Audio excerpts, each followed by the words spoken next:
Hello everyone and welcome back to Math Bolt Master. আৰম্ভ কৰোঁ আমাৰ আজিৰ সেশনটো। তো ক্লাছ 12ৰ chapter number 1 electric charge and ফিল্ডৰ আমি লেসন নম্বৰ 2 কৰি আছিলোঁ। কনজাৰভেশ্যন অফ চাৰ্জ আমি শিকিলোঁ। তাৰপিছত চাৰ্জেছ কেনেকৈ ট্ৰান্সফাৰ হয় ফ্ৰম দুটা মেটেৰিয়েল যোনটো হ'ব পাৰে, দুটা কণ্ডাক্টিং মেটেৰিয়েল হ'ব পাৰে, এটা আমাৰ ফুল্লি চাৰ্জ, এটা হ'ব পাৰে নিউট্ৰেল। তো এইটোৱে যিখিনি কৰিলোঁ আমি এটা কুইক এটা ৰিভিউ কৰিলোঁ। ইয়াতে আৰ্টিকেল এটা আছে। তো law of conservation of charge আমি শিকিছিলোঁ। ল অফ কনজাৰভেশ্যন অফ চাৰ্জে এইটোৱে কয় যে charge is neither created nor destroyed, it can be only transferred from one system to another. ইয়াৰ মিনিংটো এইটোৱে হৈ যায়, যদি আমাৰ তাত এটা ছিষ্টেম থাকে, সেই ছিষ্টেমত যদি কিবা চাৰ্জ থাকে, এই চাৰ্জটো ট্ৰান্সফৰ্ম হ'ব পাৰে বা ট্ৰান্সফাৰ কৰিব পাৰে, বাট যোনটো অৰিজিনেলি চাৰ্জ থাকিব সেই চাৰ্জটো কেতিয়াও চেঞ্জ নহয়। যদি অৰিজিনেলি 2 কুলম থাকে তো হ'ব পাৰে মেবি এইটো স্প্লিট হৈ যায় পেলাই তাতে ক'ৰবাত নেগেটিভ চাৰ্জ ওলাব পাৰে, পজিটিভ চাৰ্জ ওলাব পাৰে, নিউট্ৰেলো হ'ব পাৰে, বাট যিটো নতুন চাৰ্জেছ ওলাব তাহাঁতৰ চাৰ্জেছবোৰ যদি আমি এড কৰি দিওঁ সেইটো 2 কুলমেই আহিব লাগিব। এইটো হৈছে আমাৰ law of conservation of charge. Next আমি কণ্ডাক্টৰ কি হয় তাৰে বিষয়ে শিকিছিলোঁ। কণ্ডাক্টৰ এনেকুৱা ধৰণৰ মেটেৰিয়েল হয়, স্পেচিয়েল টাইপ অফ মেটেৰিয়েল য'ত ইলেক্ট্ৰনছবোৰ ফ্ৰীলি ঘূৰিব পাৰে আৰামছে। তো ইউজুৱেলি আমাৰ যিবোৰ মেটেলছবোৰ হয়, মেটেলছত আমাৰ ফ্ৰী ইলেক্ট্ৰনছ থাকে আৰু সিহঁতে আৰামছে মুভ কৰিব পাৰে গোটেই কণ্ডাক্টৰ। এতিয়া নেক্সট আছে কুৱেশ্যন, এটা অবজেক্ট নেগেটিভলি চাৰ্জ কেনেকৈ কৰিব পাৰি।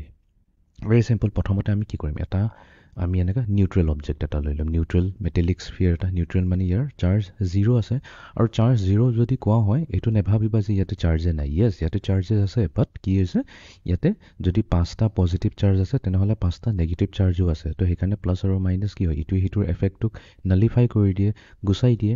সেইকাৰণে ইয়াতে যোনটো আমাৰ নেট চাৰ্জ হৈছে সেই নেট চাৰ্জটো 0 হৈছে। ইয়াতে কিউ ইকুৱেলছ টু 0 মানে ইয়াত নেট চাৰ্জ। মেবি ইয়াতে চাৰ্জ নাথাকিবও পাৰে, একেবাৰে নাথাকিব পাৰে, বাট ইউজুৱেলি আমাৰ যদি কিবা এটা মেটেৰিয়েল অবজেক্ট আছে তাতে অফক'ৰ্ছ ইয়াতে চাৰ্জ থাকিবই থাকিব। সেইটো that is compulsory, right. Equal number of positive negative থকাৰ কাৰণে ইয়াক আমি কৈ আছোঁ ইয়াৰ নেট চাৰ্জ হৈছে 0। এতিয়া আমি যদি এটা ৰড এটা আনো, মেটেলিক ৰড বা কিবা এটা ৰড এটা আনিছোঁ, মেটেলিক নহ'লেও হ'ব, প্লাষ্টিকো হ'ব পাৰে, য'ত এক্সেছ নেগেটিভ চাৰ্জ আছে, মাইনাছ মাইনাছ মানে নেগেটিভ চাৰ্জ।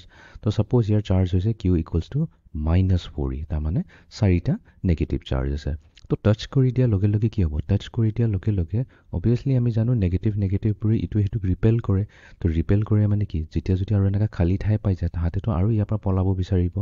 তো পলোৱা বিচাৰে মানে ইহঁতে আৰু ধুনীয়াকৈ ডিষ্ট্ৰিবিউট হৈ যাব। তো তাৰমানে ইয়াতে 2টা থাকি গ'ল আৰু 2টা ইয়াতে আহি যাব। চ' ডেট এই 4টা যোনটো প্ৰথমতে একেলগে আছিলে এই ৰডটোত, যেতিয়া এইটো টাচ হৈ যাব, যিহেতু ইয়াতেতো বেলেগ চাৰ্জ নাই, একচুৱেলি নেট চাৰ্জ নাই, সেইকাৰণে ই ধুনীয়াকৈ ইয়াতে স্প্ৰেড আউট হৈ যাব। তো আমি তাৰপিছত যদি তাক গুচাই দিওঁ ৰডটো, তো আমি দেখা পাম, আমি ইভেন কাউণ্ট কৰিব পাৰিম, কিছুমান এটা টুল থাকিব। তো আমি দেখা পাম যে তাতে ৰডটোত থাকি যাব -2e, প্ৰথমতে -4 আছে, তাৰমানে 4টা নেগেটিভ চাৰ্জ আছিলে। তাৰপিছত কি হ'ল, টাচ কৰাৰ পিছত 2টা নেগেটিভ চাৰ্জ ৰডটোত থাকি গ'ল, আৰু যোনটো সেই নিউট্ৰেল আমাৰ স্ফিয়াৰটো আছিলে তালৈ 2টা ট্ৰান্সফাৰ হৈ গ'ল। তো ইয়াতে ট্ৰান্সফাৰ অফ চাৰ্জ হৈছে, ক'ত, এই ৰডৰ পৰা স্ফিয়াৰলৈ। বাট এটা কনজাৰভেশ্যন অফ চাৰ্জৰ এটা বস্তু আমি চেক কৰিব পাৰিম যে অৰিজিনেলি যদি চাওঁ, এই -4e + 0 কৰিলে কি হ'ব, -4e এইটো হৈছে টোটেল চাৰ্জ, এই ৰড প্লাছ স্ফিয়াৰ, আৰু টাচ কৰাৰ পিছত কি হৈছে, ইয়াতে -2e দুটাকে যদি আমি এড কৰি দিওঁ তেতিয়াও আহিব আমাৰ -4e। চ' চাৰ্জ ইয়াতে কনজাৰ্ভড হৈ আছে।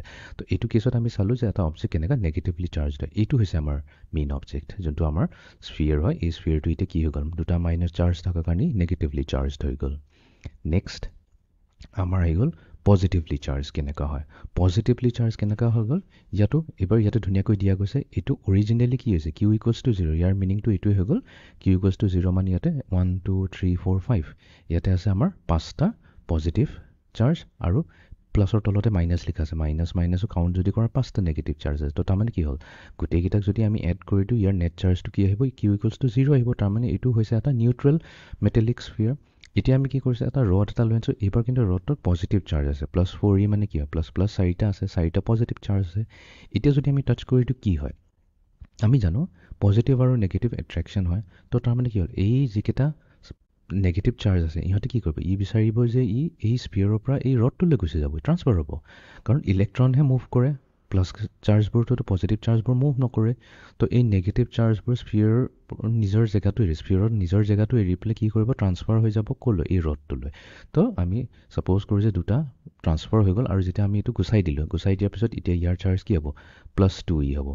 +4e +2 কি হয় ইয়াৰ পৰা ভাবিবলৈ অলপ কনফিউজন হ'ব পাৰে মেবি চামতে অলপ কনফিউজন হ'ব পাৰে কি অলৰেডিতো 4টা আছিলেই 4টা চাৰ্জ আছে দেখা পাইছোঁ 4টা প্লাছ চাৰ্জ ইয়াতো 4টা প্লাছ চাৰ্জ 2টা আহি যোৱাৰ পিছত আকৌ কেনেকৈ কমি গ'ল 4ৰ পৰা 2 কেনেকৈ হৈ গ'ল ভেৰি চিম্পল ইয়াতে কি আছে অক'ৰ্ছ 4টা পজিটিভ চাৰ্জ আছে বাট 2টা নেগেটিভ চাৰ্জ আহি যোৱা মিনিংটো কি হয় A প্লাছ আৰু A minus similarly A plus আৰু A মাইনাছ কি হ'ব দুটাই ইটো সিটো কেঞ্চেল কৰি দিব এফেক্টটো কেঞ্চেল কৰি দিব তো আমি A প্লাছ আৰু এই 2টা প্লাছক নেচালে হৈ যাব বিকজ এই মাইনাছ থকাৰ কাৰণে সিহঁতে নিউট্ৰেল হৈ গ'ল তো থাকিল কেইটা 2টা পজিটিভ চাৰ্জে থাকিল সেইকাৰণে Q ইকুৱেলছ টু 2E আহিল এতিয়া যোনটো আমাৰ অৰিজিনেল যোনটো আছিলে আমাৰ স্ফিয়াৰটো য'ত আছিলে আমাৰ 5টা পজিটিভ আৰু 5টা নেগেটিভ যেহেতু 2টা নেগেটিভ গুচি গ'ল 2টা নেগেটিভ যোৱাৰ কাৰণে কি থাকিল 3টা নেগেটিভ থাকি গ'ল এতিয়া এটা প্লাছ এটা মাইনাছ এইটো এই পেয়াৰটোক চাব নালাগে A plus and A minus এই পেয়াৰটোকো চাব নালাগে তাৰপিছত A প্লাছ আৰু A মাইনাছ পেয়াৰটো চাব নালাগে এতিয়া যদি আমি পেয়াৰকেইটা গুচাই দিওঁ তেনেহ'লে আমাৰ তাত কি থাকিছে 2টা প্লাছ থাকিছে সেইকাৰণে থাকিল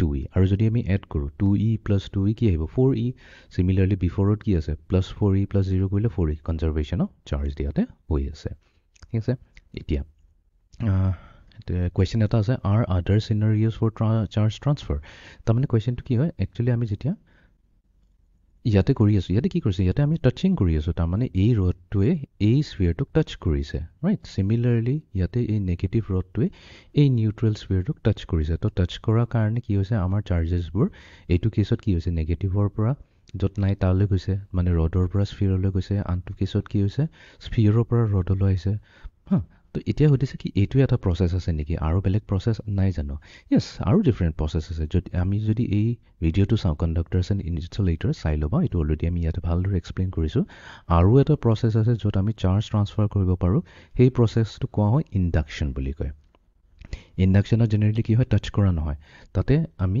এই যোনটো আমাৰ এইটো আছে আমাৰ যোনটো এই চাৰ্জ ৰডটো আছে আমি স্ফিয়াৰৰ একদম ওচৰত লৈ আহিম বাট এইটোক টাচ নকৰাওঁ টাচ নকৰালে কি হ'ব পলাৰাইজেশ্যন হয় পলাৰাইজেশ্যনৰ মিনিংটো কি যদি এইটো প্লাছ হয় তেনেহ'লে গোটেই প্লাছখিনি এই স্ফিয়াৰত থকা প্লাছখিনি কি হ'ব এইফাললৈ গুচি আহিব ৰাইট ছাইডলৈ গুচি আহিব আৰু নেগেটিভখিনি এইফাললৈ গুচি আহিব লেফ্ট ছাইডলৈ কিয় পজিটিভ নেগেটিভ এট্ৰেক্ট কৰে বাট টাচ হোৱা নাই কি হৈ গ'ল দুটা ছেপাৰেট হৈ গ'ল গোটেই প্লাছখিনি এক ছাইডে গুচি গ'ল মাইনাছখিনি এক ছাইডে আহি গ'ল এতিয়া যদি আমি গ্ৰাউণ্ডিং কৰি দিওঁ গ্ৰাউণ্ডিং মানে কি এই যোনখিনি নেগেটিভ ছাইডটো আছে নেগেটিভ ছাইডৰ পৰা এটা যদি আমি কণ্ডাক্টিং ৱায়াৰ এটা লৈ পেলাই যদি আমি আৰ্থৰ লগত কানেক্ট কৰি দিওঁ তেতিয়া কি হ'ব নেগেটিভ চাৰ্জবোৰ আৰ্থলৈ গুচি যাব ৰাইট এই মাইনাছবোৰ গুচি যাব আৰ্থলৈ গ্ৰাউণ্ডিং হৈ যাব তাৰপিছত আমি কি কৰিম অলপ দেৰিৰ পাছত ৱায়াৰটো কাটি দিম কাটি দিয়াৰ পিছত আৰু এই ৰডটো গুচাই দিলে কি থাকি যাব ইয়াতে অকল পজিটিভ চাৰ্জ থাকিব সেইটো এটা প্ৰচেছ আছে সেইটোক কোৱা হয় আমাৰ চাৰ্জিং বাই ইণ্ডাকশ্যন অ'কে তো সেই ভিডিঅ'টো চাই ল'বা তেতিয়া আৰু মই ভালকৈ এক্সপ্লেইন কৰি থৈছোঁ এতিয়া এটা কমন মিষ্টেক আৰু মিছকনচেপশ্যন কি হ'ব পাৰে বহুতে ভাবে যে এটা অবজেক্ট যদি পজিটিভ চাৰ্জ হৈ আছে এটা অবজেক্ট যদি পজিটিভ চাৰ্জ হৈ যায় তাৰ মানে ইয়াতে এক্সট্ৰা পজিটিভ চাৰ্জ পাইছে ফৰ এক্সাম্পল আমাৰ কেছটো হৈ যাব এইটো কেছত তো ইয়াতে বহুতে ভাবিব পাৰে আচ্ছা ইয়াতে ঠিক আছে পিকচাৰটো যদি পূৰা কমপ্লিটলি চোৱা নাযায় বহুতে ভাবিব কি অ'কে ইয়াতে মাইনাছ 3টা আছে প্লাছ কেইটা আছে 1 2 3 4 5 তো তাৰমানে ইয়াতে 2টা পজিটিভ চাৰ্জ ক'বৰ পৰা আহি গ'ল এক্সট্ৰা আহি যোৱাৰ কাৰণে সেইকাৰণে যিহেতু বেছি পজিটিভ আছে সেইকাৰণে আমাৰ এইটো পজিটিভলি চাৰ্জ হৈ গ'ল নহয় সেইটো এটা ডাঙৰ মিছকনচেপশ্যন হৈ যাব সদায় মনত ৰাখিবা যে ইলেক্ট্ৰনছহে মুভ কৰিব পাৰে য'ত মাইনাছ লিখা আছে মাইনাছকেইটাহে মুভ কৰিব পাৰিব এটা জেগাৰ পৰা আন এটা জেগালৈ প্লাছটো কেতিয়াও মুভ নকৰে প্লাছটো সদায় ফিক্সড হৈ থাকে কাৰণ আমি এইটো মনত ৰাখিব লাগিব যে আমাৰ এটমৰ যোনটো ভিতৰৰ চেণ্ট্ৰেল নিউক্লিয়াছ তাতে কি আছে চেণ্ট্ৰেল নিউক্লিয়াছত প্ৰটনছ থাকে নিউট্ৰনছৰ কথা নাপাতো বাৰু যিহেতু সেইটো নিউট্ৰেল হয় একো চাৰ্জ নাথাকে তো প্ৰটনছবোৰ কি হয় প্ৰটনছবোৰ পজিটিভলি চাৰ্জড হয় ৰাইট আৰু এটমছৰ ভিতৰত থকা বস্তুবোৰ টাইটলি পেক হৈ থাকে বহুত টাইটকৈ পেক হৈ থাকে যাৰ ফলত তাক ইজিলি মুভ কৰাব নোৱাৰি এটা কণ্ডাক্টৰ হওক বা ইনচুলেটৰটো এনেও নোৱাৰি কণ্ডাক্টৰৰ কেছতো আমাৰ যোনটো পজিটিভ প্ৰটন চাৰ্জবোৰ আছে সেইকেইটা মুভ কৰাব নোৱাৰোঁ তো যি মুভ হয় সেই ইলেক্ট্ৰনছবোৰে মুভ হয় কাৰণ এটমৰ আশে পাশে কি ঘূৰি থাকে ইলেক্ট্ৰনছবোৰ ঘূৰি থাকে তো এক্সট্ৰা এনাৰ্জি পাই গ'লে সেই ইলেক্ট্ৰনছবোৰ ভাঙি পেলাই জঁপিয়াব পাৰে বা বেলেগ জেগালৈ যাব পাৰে সেইকাৰণে এইটো মনত ৰাখিবা সেই মিছকনচেপশ্যনটো যে পজিটিভ চাৰ্জ কিন্তু ইয়াত ট্ৰান্সফাৰ হোৱা নাছিল ইয়াত থকা নেগেটিভ চাৰ্জবোৰহে ইয়ালৈ গুচি গৈছিল যাৰ ফলত নেগেটিভ কমি গ'ল আৰু পজিটিভ বেছি হৈ গ'ল তো এইটোৱে আছিলে আমাৰ কনজাৰ্ভেশ্যন অফ চাৰ্জৰ ওপৰত যোনটো আমি ভালদৰে শিকিছিলোঁ গোটেই ভিডিঅ'বোৰত আৰু বহুতখিনি প্ৰেক্টিছ প্ৰব্লেমো আমি কৰিছিলোঁ কেনেকুৱাকৈ কনজাৰ্ভেশ্যন অফ চাৰ্জ এপ্লাই কৰিব পাৰে প্ৰেক্টিছ কৰি ল'বা আৰু কনচেপ্টটো ভালদৰে ক্লিয়াৰ কৰি ৰাখিবা তো এইটোৱে আছিলে আমাৰ আজিৰ ছেশ্যনটো see you in the next session thank U